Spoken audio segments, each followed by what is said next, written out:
सभी प्रकरणों में महिलाओं की हत्या हुई है। महिलाओं की हत्या लगभग 45 से 65 वर्ष की एज ग्रुप की है। इन सभी का घटनास्थल गन्ने का खेत या झाड़ियों का निर्जन स्थान रहा, जो मुख्य मार्ग से दूर गांव को जाने वाले संपर्क के अधिक मार्ग है।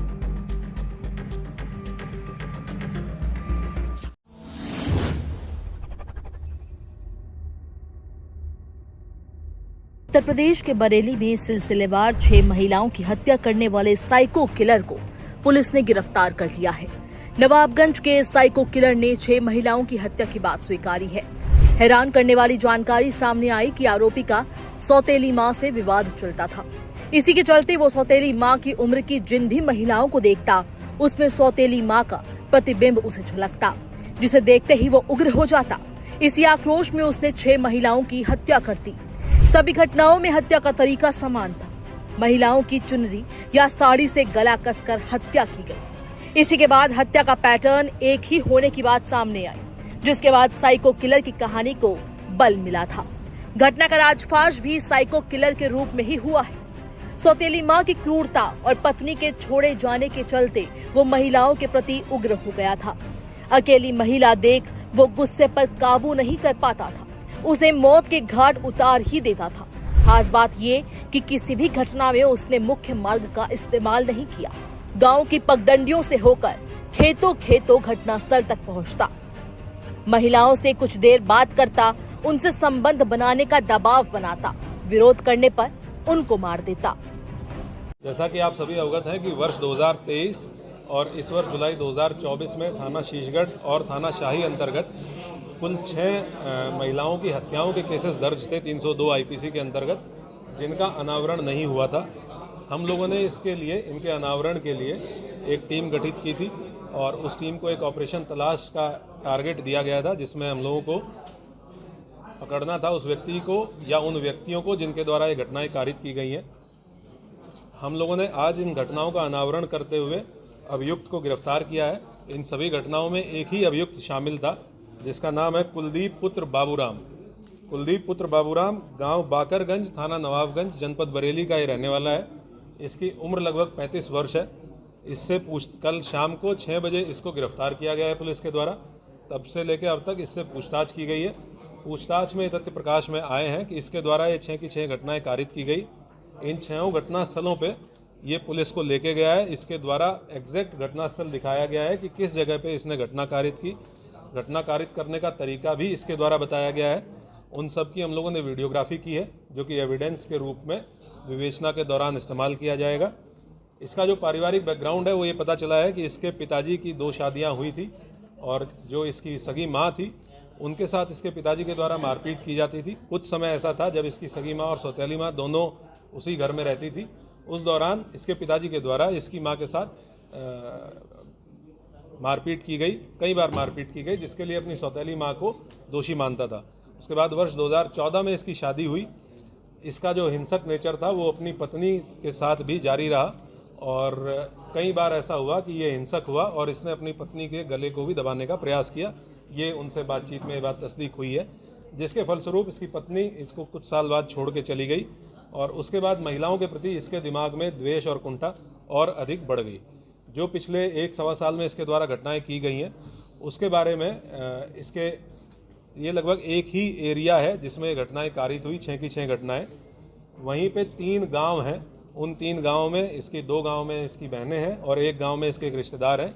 ये उन 3 में से किसी एक गांव में अपना ठिकाना ढूंढता था और उसके बाद क्योंकि ये वहाँ लोकल रहने वाला है, वहाँ का एरिया बहुत अच्छे से जानता है, तो दिन में ये पगडंडियों के रास्ते, चक्रोड़ के रास्ते खेत खेत घूमता था और ऐसा स्थान चिन्हित करके ये देखता बेसिकली ये था कि किस खेत में अकेली महिला है जो काम कर रही हैं, क्योंकि दिन में महिलाएं अक्सर जाती हैं चारा काटने के लिए या खेत में काम करने के लिए, और ऐसी महिलाओं को टारगेट करके ये उनके पास पहुंचता था। या अगर इसको कहीं पगडंडी पे रास्ते पे महिला मिली तो ये महिलाओं से बातचीत करने में बहुत सहज तरीके से बातचीत करता है।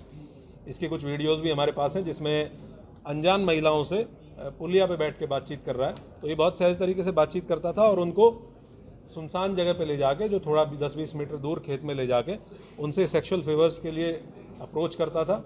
जैसे ही महिला ने विरोध किया या महिला ने मना किया तो ये तत्काल बहुत एग्रेसिव हो जाता है, हाइपर एग्रेसिव हो जाता है और इसके द्वारा उनका गला दबाते हुए और उनकी साड़ी के पल्लू से, और एक केस में जिसमें महिला ने सूट सलवार पहन रखा था उसमें उनकी चुनरी को इस्तेमाल करते हुए उनका गला दबाते हुए बाईं तरफ गांठ इसके द्वारा मारी गई। इस तरीके से इसके द्वारा ये घटनाएं कारित की गई।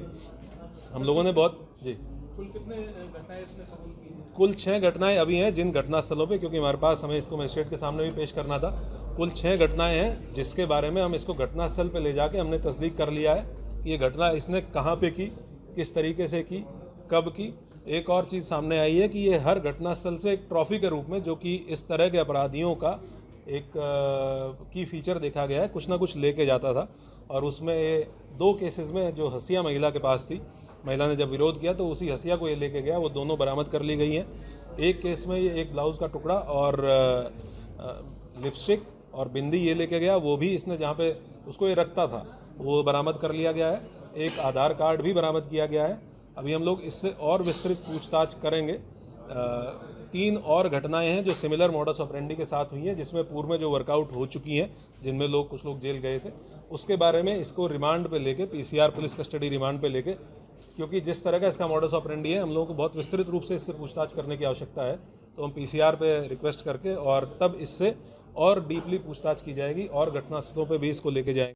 जून 2023 से जुलाई 2024 में हुई महिलाओं की 6 हत्या की बात आरोपित ने स्वीकार करी। आरोपित कुलदीप मूल रूप से नवाबगंज के बाकरगंज गांव का निवासी है। वो खाली हाथ आता था, खाली हाथ जाता था। अकेली महिलाओं को देखकर भी उन पर वो हमला करता था।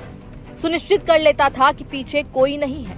यदि अचानक कोई आ भी जाता था तो उनको मारता नहीं था। सभी घटनाओं के गन्ने के खेत में किए जाने के सवाल पर आरोपित ने बताया कि वहां आड़ होती है। 10 से 15 मीटर अंदर चले जाने के बाद कोई रास्ते से गुजर भी जाए तो शक नहीं कर पाता था। साड़ी और चुनरी से गला घोंटकर गांठ बांध देता था, जिससे किसी भी दशा में महिला के जीवित रहने की गुंजाइश न हो। किसी भी घटना में उसने मोबाइल का प्रयोग नहीं किया। आने जाने के लिए किसी साधन का प्रयोग नहीं किया। एसएसपी के अनुसार प्रत्येक घटना के बाद आरोपित ट्रॉफी के रूप में एक निशानी रखता था। 3 जुलाई को अनीता देवी की हत्या करी और उसके बाद आरोपित ने उसका ब्लाउज का टुकड़ा, बिंदी, लिपस्टिक, वोटर आईडी कार्ड साथ रखा। इसी तरह मधुसूदन की हत्या के बाद हसिया ले गया। घटना के दौरान विरोध के समय मधुसूदन ने आरोपित को हसिया से मार दिया था। धानवती की हत्या के बाद आधार कार्ड ले गया और हत्या के बाद प्रत्येक महिलाओं को वो स्वयं से नाम रखता था। लाए गए सामान को वो ट्रॉफी बताया करता था। अब बरेली पुलिस ने साइको किलर को गिरफ्तार करने में सफलता हासिल कर ली है। आगे की कार्रवाई की जाएगी। इस वीडियो को शेयर कीजिए फेसबुक पर, व्हाट्सएप पर, यूट्यूब पर। जल्द मिलते हैं अगले वीडियो में। तब तक के लिए आप सबका इस वीडियो के अंदर बने रहने के लिए दिल से धन्यवाद।